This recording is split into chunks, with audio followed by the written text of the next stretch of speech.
Welcome to Session 9, Meaningful Patient Engagement in HTA and Regulatory Affairs. We are honored to have as moderator Anne Single, Chair of the HTAi Patient and Citizen Involvement in HTA Interest Group and Coordinator for Patient Voice Initiative. We also have with us Dr. Roongnapa Khampang, researcher at the Health Intervention and Health Technology Program. Also joining us is Janis Bernat, Director of the Scientific and Regulatory Affairs, International Federation of Pharmaceutical Manufacturers and Association.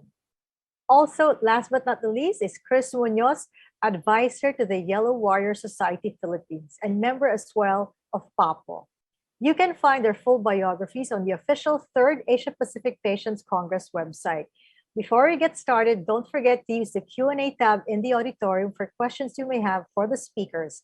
I now invite Anne Single to the floor. Over to you, Anne.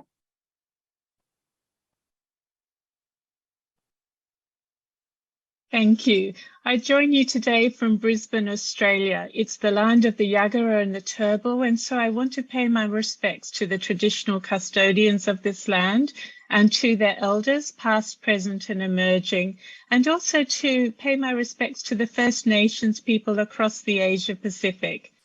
In this session, we're building on work begun in 2019 and 2020 at this Congress, and we're talking about meaningful engagement with regulators and health technology assessors.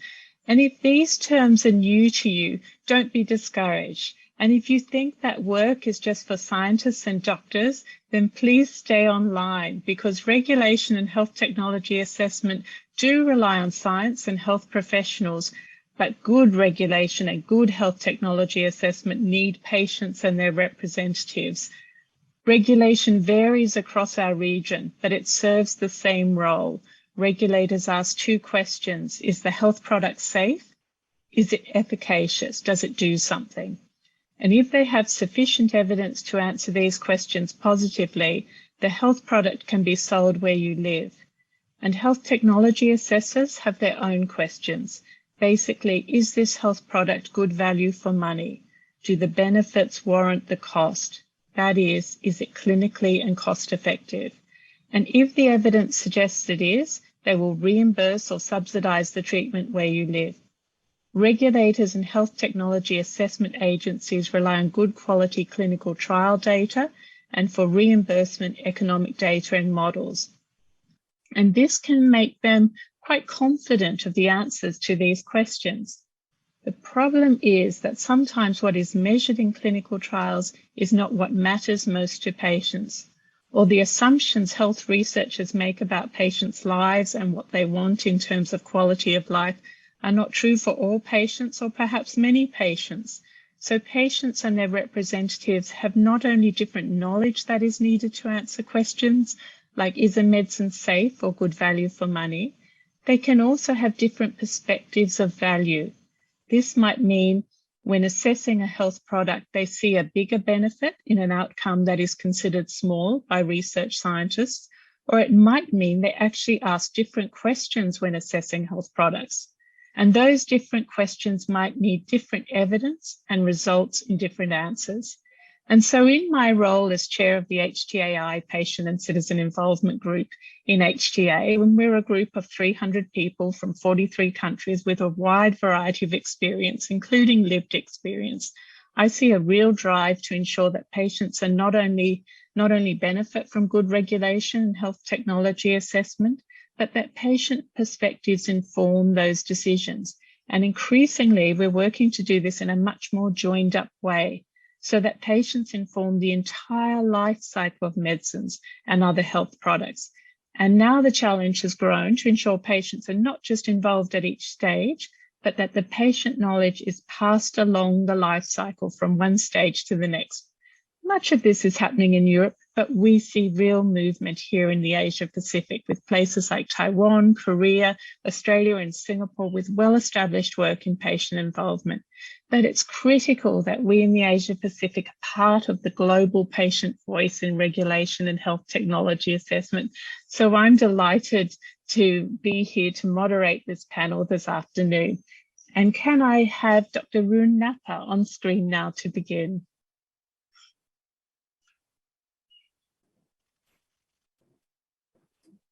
Good morning. Good afternoon. I'm Roongnapa. Could you please share my slide? Okay, my slide is here. Okay. Yeah, I'm Roongnapa. My organization is Health Technology and Technology Assessment Program, or HTAP. You may have heard of this organization before, because our mission is to do HTA for Thailand. So could you go to the next slide, please? So today I will focus my talk on the patient engagement in HTA in Thailand. So next slide, please. Yeah, I will first introduce you to HTAP, just a brief introduction of HTAP. And then I'm going to show you what is meaningful patient engagement in HTA and why we need patient engagement in this process. And then I will show our experience working with patient representatives and patient group in the development of benefit package for universal coverage scheme in Thailand. And at the end, I will share our lesson learned and how we're going to way forward that we are going to improve our process and system. Next slide, please.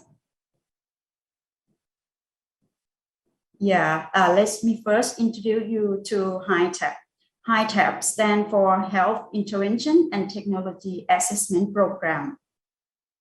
It was established in 2007, and we would like our vision is to toward a healthy society with high quality evidence, and we would like to kind of innovate excellent HTA with social impact. So our organization is not only focusing on producing HTA study, but we would like to link our study to the policy recommendation and link to the policy changes in Thailand as well. So our structure in HTAP, we have 5 units. The first one is research unit. We do research for Thailand. And administrative unit, communication unit. Also, we produce a lot of communication materials for use in Thailand and for international use as well. And we also have international unit and executive. So our funding may come from government, NGO organizations, international agencies, but except from the private company or industries. And we, except from working on HTE, we also build network, both domestic and international. So we have worked with many researchers in many countries. Also, we do the international unit also have some kind of activity for build capacity of our network to do HTA as well. So next slide, please.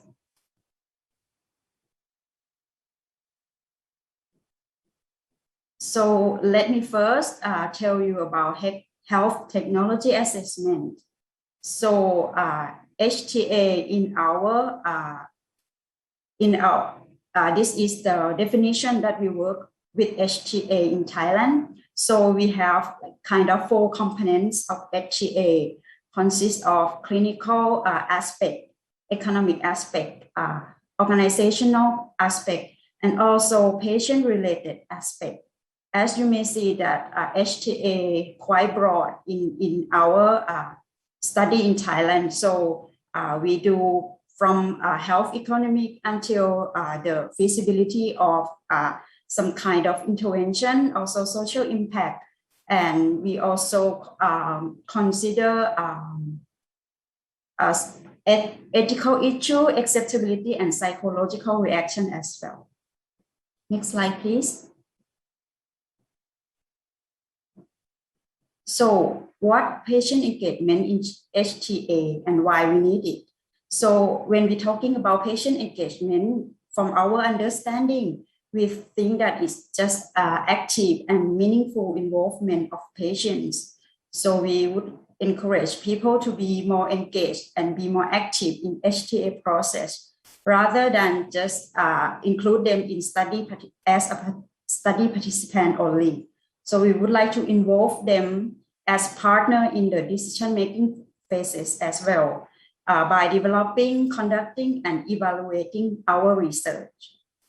And why we think patient engagement is important, because patient can complement the scientific knowledge by because they have more knowledge about their health condition. They have experience working with or dealing with healthcare system. They also have experience with their fellow patient and patient organization. So their experience will be very crucial and important during our study. And they can also provide recommendation to strengthen the legitimacy and rationality of our research findings. Next slide, please. Next slide, please. Yeah, and this is, I would like to go to the development of benefit package, our example for this talk. So in Thailand, we have a so-called universal coverage scheme, which cover people around 75% of Thai population. So in this scheme, we're gonna have benefit package. And the benefit package will not only come from the policymaker side. We try to have a transparent and systematic way of creating the process to include some health services or technology in our benefit package. So the process will be divided into 4 parts. First, topic nomination. Second, priority setting and topic selection. Third, conducting HTA study. And the fourth one is presenting result and policy recommendation to policymakers. Next, please. Yeah, and this slide, this figure will show you how we include stakeholder participation in this kind of the 4 steps, as I mentioned earlier. The nomination of intervention, we will invite 7 groups of stakeholders to join, like to nominate the topic or health technology that they would like to include in the benefit package. So patient groups are one of the 7 groups. And then during the, after we got some like a bunch of topics, and then we need to select or prioritize some topic to do HTA. So during this process, we're gonna have working group on topic selection as well. And this group, patient group is also important during this process. And at the end, when we conduct HTA study, sometimes we also ask patient to join in our study as well. And after we have the final result, we're gonna present it to the subcommittee for the development of benefit package. And public representative will be invited to be in that committee as well. This along all this process, you will see that patient group will be very important for our process. Go to the next slide, please. Yeah, and I just would like to highlight again that civil society, patient organization, lay people are included in our step of 1 topic nomination. And every year, how we get topic from patients. So we held an annual public hearing. Can you go to the next slide, please? Yeah, and this the example of the public hearing in 2020. So in Thailand, we divided into 13 health regions, and each region we will have National Health Security Office in that region, in every region. So the NHSO office will organize annual public hearing. And from the year 2020, we got around 1,700 topics. And then those topics were sorted into 474 topics that related to benefit package development. And then The NHSO will read all the topic and then they're grouping into 143 topics. And final, we're gonna get 15 topics that they think that it has some potential to be included in the benefit package. Next slide, please. So after that, we're gonna have topic selection from 15 topics. We need to have around 5 topics to do HTA. So we organize a meeting from patient representative as well to come together and then select only 5 topics and then submit to the subcommittee for further HTA study. Next, please. Dr. Roongnapa, may I ask you to start to conclude your presentation? Thank you. Okay, so you can go to the last slide, please. Sorry. And this just, we also include them during the HTA study. And these are some pictures that we work with them. And lesson that we learned from this is that we found that they have engaged some difficulty during the topic nomination and also topic selection. And we also don't know how many patient representatives are active or work in our system. So we try to get all the view from all patient group by having a new process called UCBP website that everyone can come and nominate their topic through this special website. So that's all what I would like to share. Sorry that I could not finish all the slides. Thank you.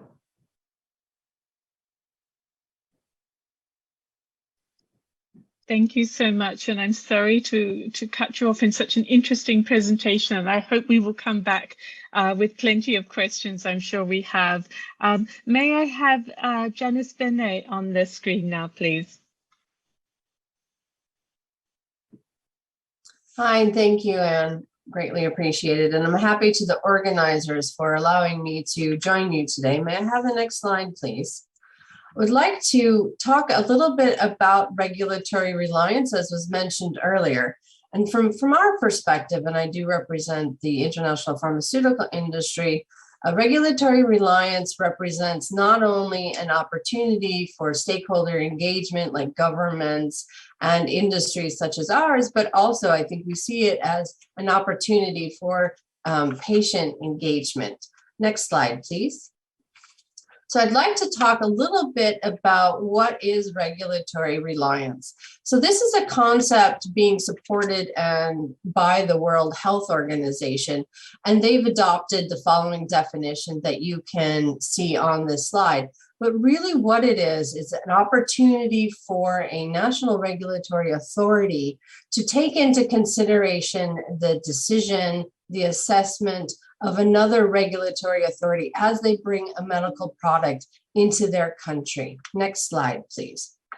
And usually the regulatory reliance is done with another regulatory agency that maybe is known as very well known globally, is more mature, scientifically stringent, or it's also done with another regulatory authority that has the same competency level.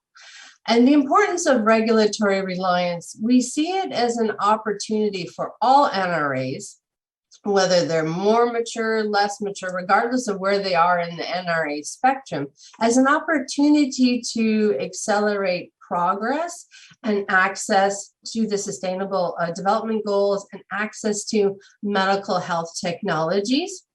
And just an example of where regulatory reliance is being used now is within the current COVID-19 pandemic. When it comes to the World Health Organization's emergency use authorization procedure, they leveraged and relied on the decisions made by stringent regulatory authorities such as the MHRA in the UK, the European Medicines Agency, and others. Next slide, please.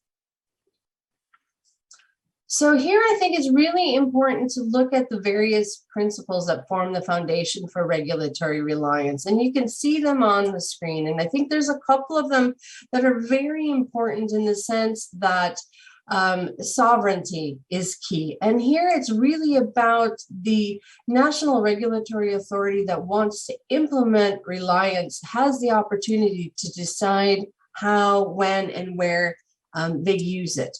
And I think this is really, really important, and also an opportunity, as I mentioned, for stakeholder engagement and patients to have that conversation with the regulatory authority on where can reliance be used.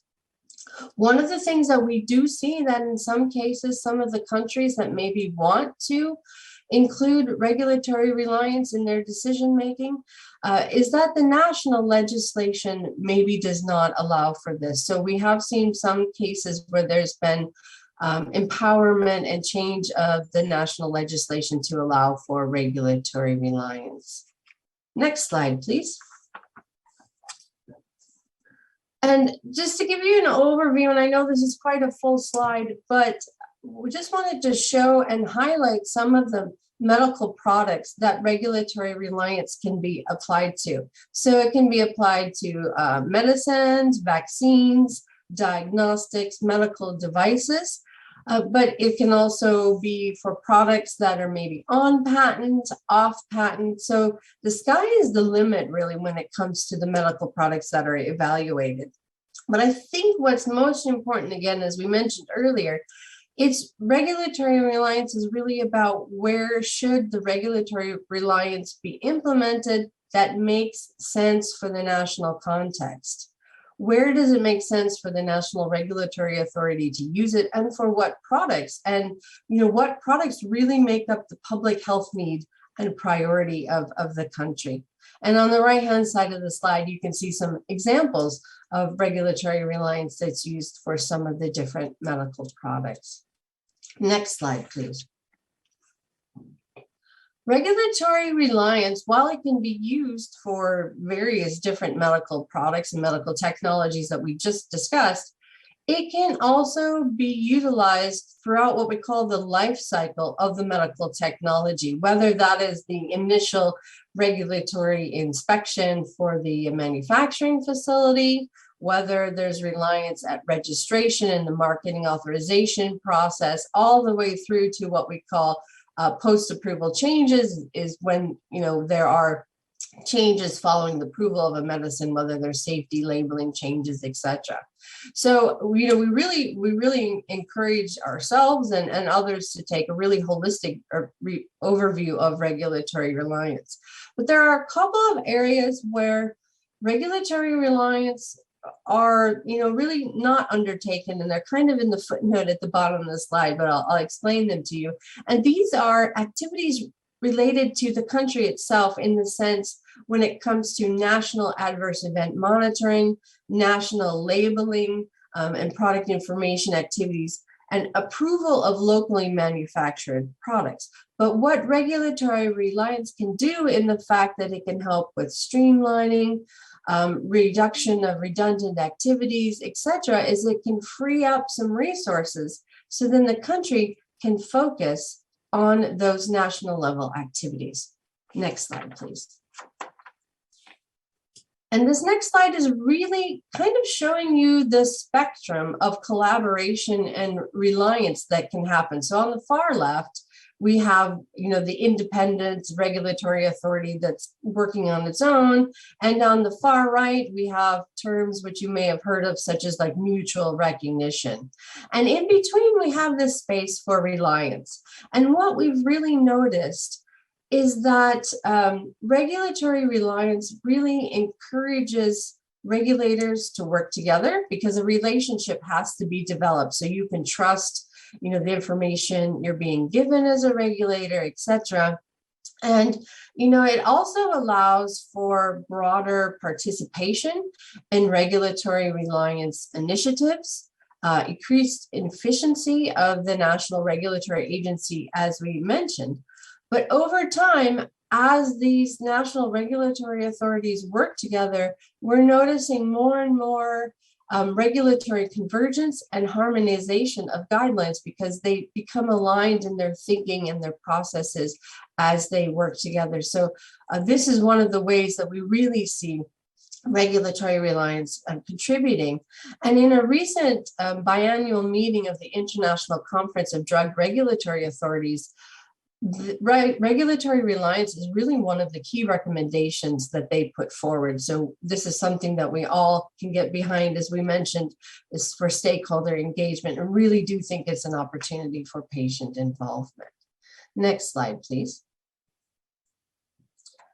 And I just wanted to highlight that there are some regional initiatives that are ongoing. You can see we've got some initiatives in Latin America with PAHO. We've got an initiative in the Africa region with the African Union. But we also have some ongoing initiatives within the Asia Pacific region. And I just wanted to highlight those. You know, you're looking at initiatives put forward by APEC. You also have the ASEAN region that's working on reliance and collaborative assessments, along with the WHO CRO region, which is the Southeast Asia Regulatory Network. Next slide, please. And to wrap up, this is my last slide. I just wanted to go back to where I mentioned that we did use regulatory reliance within the current pandemic. And you can see on this slide that, you know, the public health emergency where timing is key, this is really an opportunity where we can facilitate accessibility to medical technologies. And there's examples where the COVAX mechanism and WHO working together with stringent regulatory authorities really allowed access to COVID-19 vaccines. And you can see on the left-hand slide the various areas such as clinical trial design, sampling and testing, and pharmacovigilance, where, you know, there's an opportunity for this regulatory reliance. Next slide, please. So to wrap up, I would just, you know, really like to thank you for this opportunity to speak with you today, to talk to you a little bit about regulatory reliance. For some of you, it may be new. For some of you, it may be old hat, but, you know, really to get around the fact that key bodies such as the International Conference of Drug Regulatory Authorities, plus the International Coalition of Medicines Regulatory Authorities and the World Health Organization are really supporting this interaction, and we too, as the pharmaceutical industry, but then also, you know, we do see the opportunity for engagement of other stakeholders. And with that, I'd like to say thank you again, and over to you, Anne.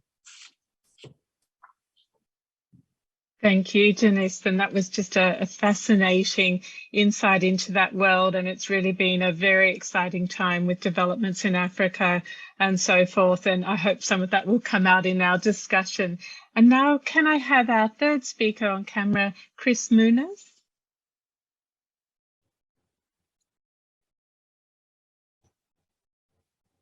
Hi, good day to all. And thank you for joining and having interest in patient involvement in regulatory affairs in HTA. I am here to talk about what value can patients bring in both agencies. These are two distinct offices which we want to be connected seamlessly so that we reduce the time that is allocated on both processes. There is a need for more patient-centric regulatory affairs in HTA since we expect a more timely and relevant decision. Patient centricity is about placing patient needs in the center. And in order to achieve it, patient engagement is needed. And when we talk about patient engagement, it should be engaging with patients in a meaningful way and not just tokenism. To have a meaningful engagement, both regulators and patients must collaborate. Patients can bring value to FDA by, number one, using patient experience, we can inform FDA on our preference when it comes to health technologies and the reason why we prefer one health technology to another and their trade-offs. Or describing the patient tolerance on risk and perspective on benefits of a health technology. Second, in clinical trials, where the environment is controlled, The outcomes of a clinical study can inform FDA on how to decide on a health technology. Patients, by joining the clinical trials, can give input of their expectation, as well as the tolerance on the side effects of the medicine. Third, patients can be part of the whole regulatory process. A good example will be the European Medicines Agency and the US FDA, wherein they allow patients to have a direct involvement in decision-making process and is also allowed to vote. There are times that patients can give additional inputs on the effects or benefits of a drug that was not considered by the company or other experts. Getting patients into discussion would bring another perspective, and it can be different with the perspective of a regulatory and industry, which is worth considering. There are only few countries wherein patients participate in the regulatory process. And we are hoping this discussion will jumpstart the discussion between patients and FDA. It will help speed up the process and give patients the right to weigh in the risks and benefits of a medicine. If we look at different HTA agencies around the world, we will find out that the level of engagement between HTA agencies and patients are in different levels. Some would engage with patients in the consultative phase, while others would be included in the discussion at the very start of the process. What can patients bring on the table that would be of value to HTA? 1. Lived knowledge of a health condition. A patient has an experience which may be a source of knowledge about the disease. It is a continuing experience and not just a one-day experience. His condition will also bring additional challenges in his everyday life, like mobility, education, psychological, and other things that may be simple to others to achieve. Today, patients are more focused on the quality of life and not just the length of survival. Only patients can describe the effect of a health technology, whether in short term or long term. Drug recalls happens every year, and some were recalled because it affected the patients. Without the aggregation of data gotten from patients who would have known that a medicine would cause 90 cases of liver failure and 63 deaths. And the value of a patient's lived experience is not only about the health technology. It can also be about the interaction of a patient in the healthcare system, which can lead to a more improved, responsive, and patient-centered health system. Second, real-world data can be translated to real-world evidence. Aside from evidence taken from randomized controlled trials, we are using real-world data to gather real-world evidence. And these data come from patients, whether from social media, electronic health records, patient registries, or patient data gathered from patient groups. All of this would not be possible without patient input. The heterogeneity of data derived from these sources gives additional information which was not captured in RCTs. This data may provide additional source of information on the effectiveness of an intervention in real world. HTA will be able to use real-world data to further understand safety, effectiveness, and treatment modalities associated with treatment options. HTA bodies may consider this as a supplemental data in addition to what they already have. So what do we as patients expect? We expect to be included in every step of the process. It is not enough that patients be consulted, be part of a focus group discussion, or answer survey forms. Including patients in every step of the process would mean developing systems and frameworks on how to include patient voice in the HTA process, from prioritization, assessment, scoping, appraisal, recommendation, to dissemination. Patients should have a role to play. While HTA is a scientific process, tools should be put in place for patients to overcome barriers and close the gaps in order to have a more effective patient involvement. Second, to be part of the deliberation. While patients may be called upon to take part of the HTA process, one of the more important steps that patients should be present is in the deliberative process. The chance to be heard and share their own reasons personally. This process may not be necessary at the assessment stage, but deliberation may take place in all stages of the HTA process. Bringing together a group of patients with different perspectives and experiences will enable the committee to critically examine the evidence brought during the deliberation. Patients will also be able to clarify their position and give their input. Third, to have a voting power. Rarely do we see patients to be given a voting power in the HTA.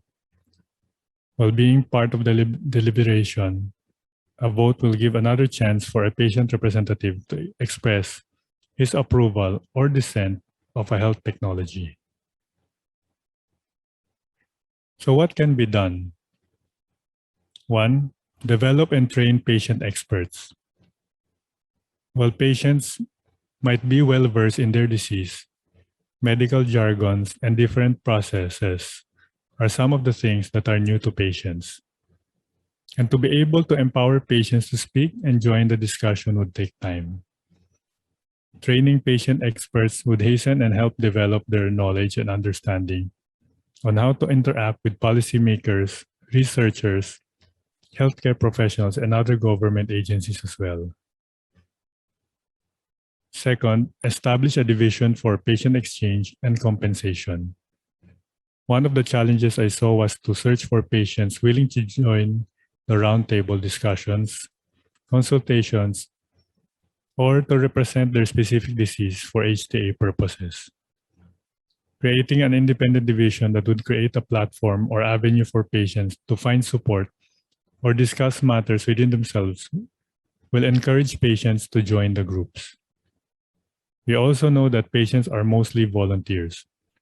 Consideration should be given to compensate for the time and expenses incurred by the patients when joining activities. While it is our moral obligation to join such activity, it is also just to be reimbursed of the cost.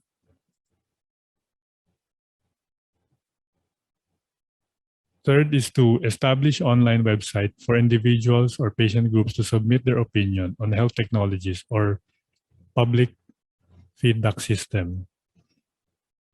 Getting feedback is one of the most challenging tasks to be done, and some patients do want to be discreet when being asked for feedback. Creating an online feedback mechanism would encourage patients to give feedback on their use of a health technology.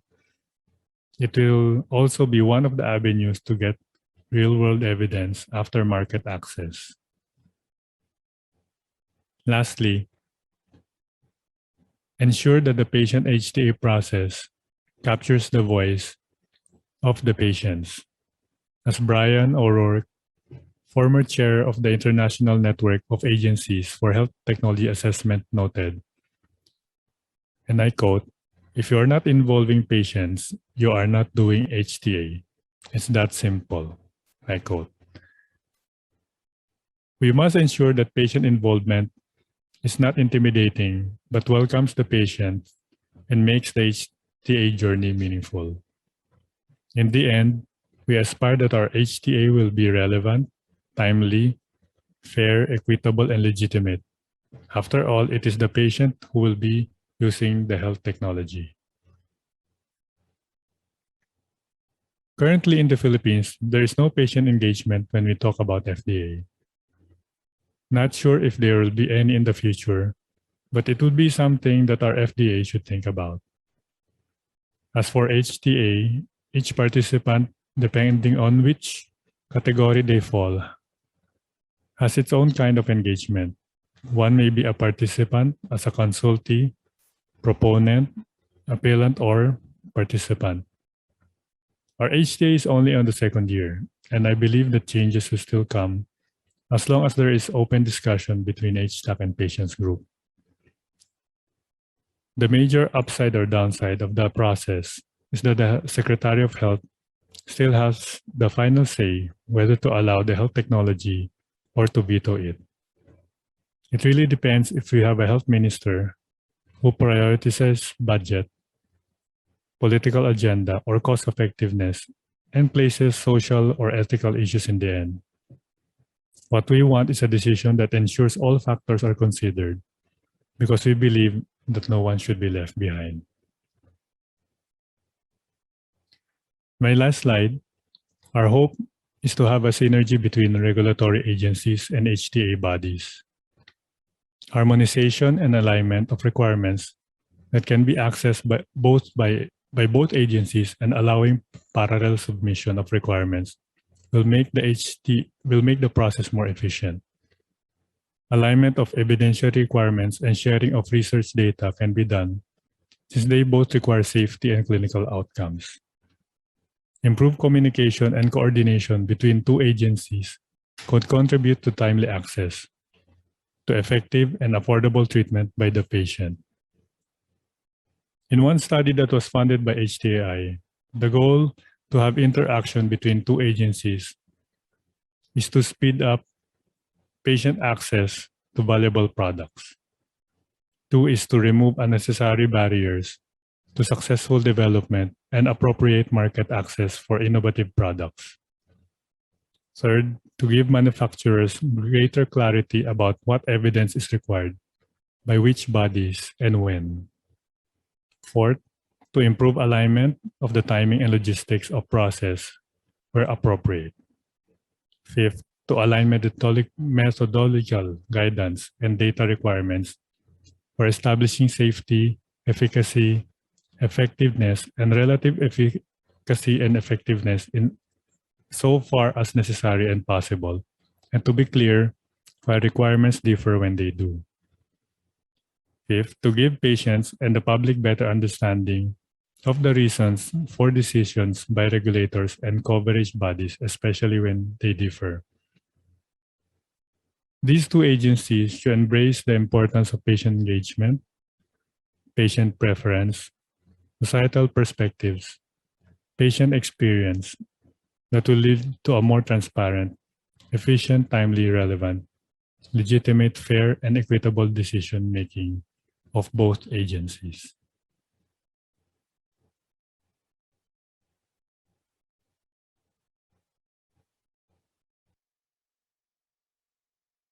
Thank you, Chris. In that presentation, I think you brought through that whole life cycle and what patients see as being meaningful engagement.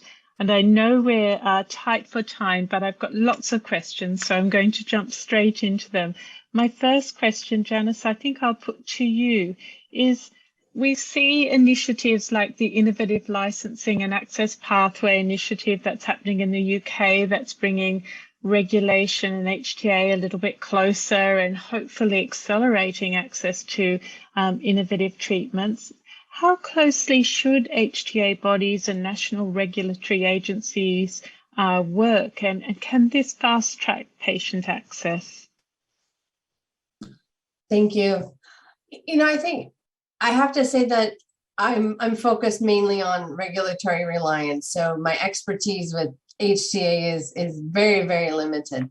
But I do see the call that everybody has for the simultaneous and the parallel processes. So I think from a timing perspective, it's very, very understandable. But I think the one thing that we would say is there still needs to be that distinction in the functions of the two organizations, where the regulatory focus is on the scientific and the quality and safety and efficacy standards for the medicine or the medical technology should not be lost. And then the HTA does what they need to do for, you know, the access and the reimbursement. So I think, you know, there's a way for them to work together, and I think they should work together, but I think their individual roles and responsibilities should not be lost. Thank you. Thanks, Janis. And Chris, that makes me think of another question we've got here, which is how can patients engage in regulatory affairs? And you touched on the training needs and the needs to and the different ways patients could get involved. And we look at bodies sitting over in the European environment like HTAi, and they're also working in Japan. And these models of training, I see over in Taiwan, Formosa Cancer, helping to train others about their health technology assessment period. But how can we work with patients, and what sort of training can be provided to help patients get involved in regulatory affairs when there is opportunity?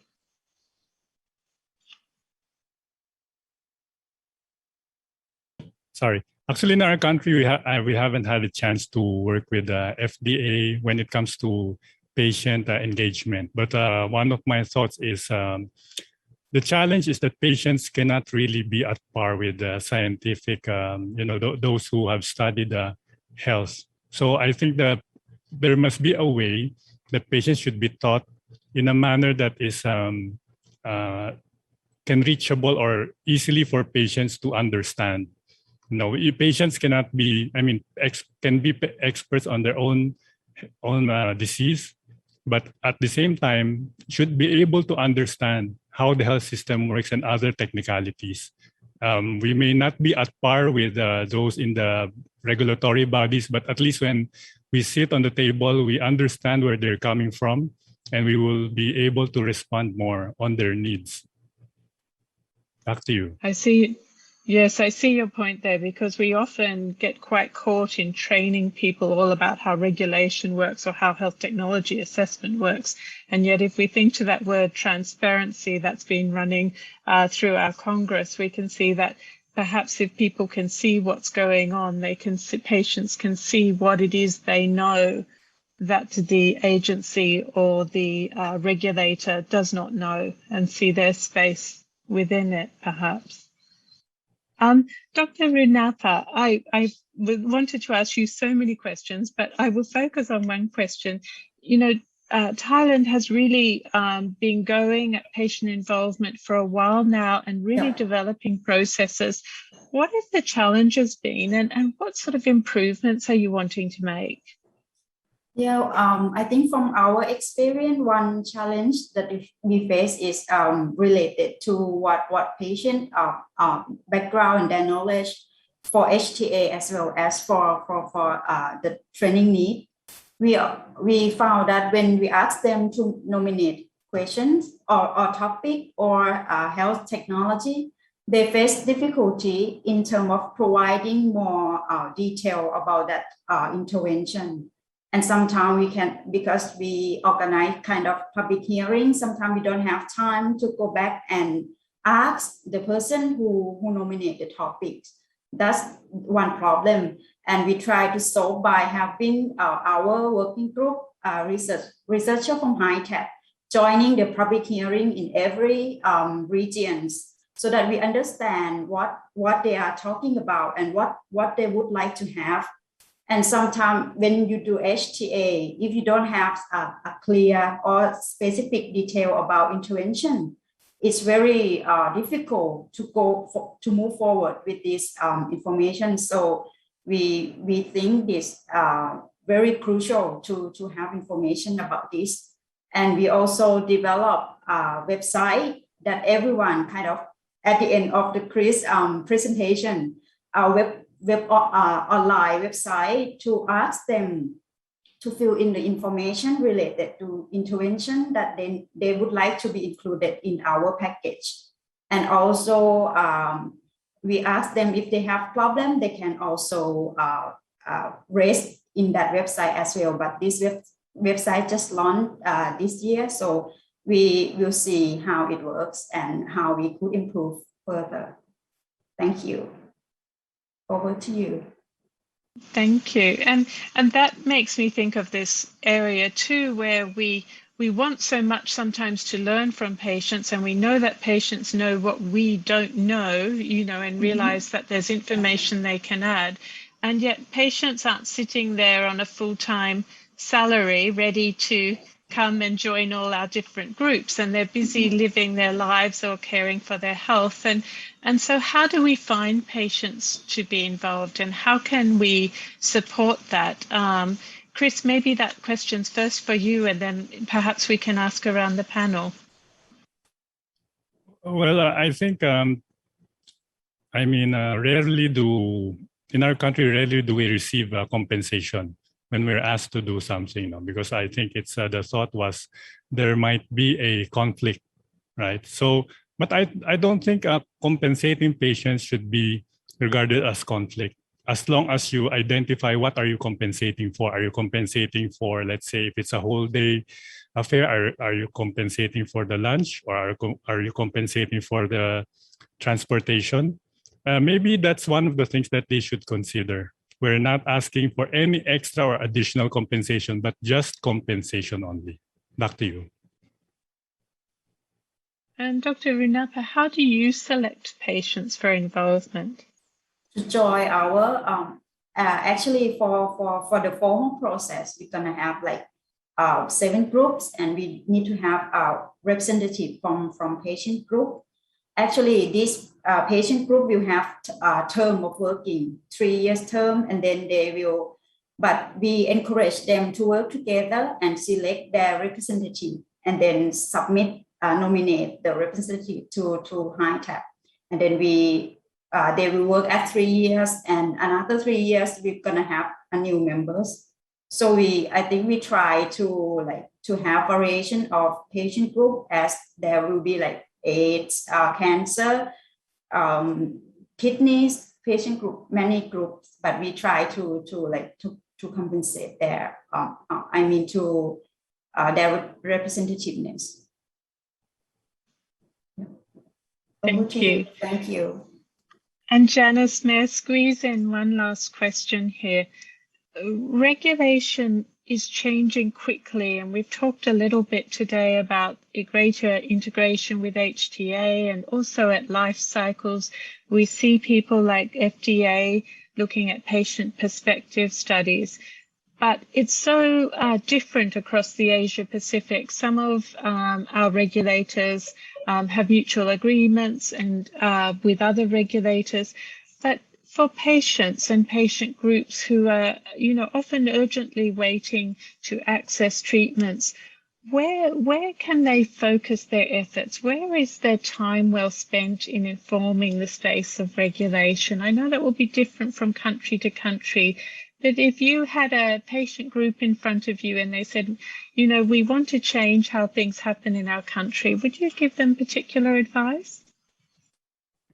That one's a bit challenging, as you said, because of the differences. But one of the things that we're working on, because we recognize that maybe we aren't interacting as closely with patient groups as we should be as an industry, and each country has usually its own national level pharmaceutical association, and they have. And I was thinking that, a good idea would be actually to get the National Pharmaceutical Association together with the patient groups to talk about regulatory reliance or, regulation in general, and then maybe together decide as a group, what are the directions that need to be taken? And then maybe there's an opportunity for engagement with the regulator where you have a broader base of stakeholders than just the pharmaceutical industry or just the patients. You're going in there collectively. And that's something that we're encouraging our national associations to do. In fact, we're working on right now a patient engagement plan. So we can do a better job of having that conversation about regulation. And so I hope that helps a little bit. And we're looking forward to seeing that plan, because one of the things we know in this community is it's great for sharing knowledge and the way people are doing things. And it's been wonderful to have this session this afternoon to share some of that knowledge. And I hope we can follow up on it in the future as well, because one of the things I think that's come out across this Congress, and I was hit by the words and I tweeted them on the first day about how compassion forces us to change our behavior. And one of the things I've felt in this space of patient involvement is we often say that health technology assessment, patient involvement in an individual health technology assessment may not change the outcome. But one of the things I believe it's done is it's changed health technology assessment and the way we think about health technology assessment over time.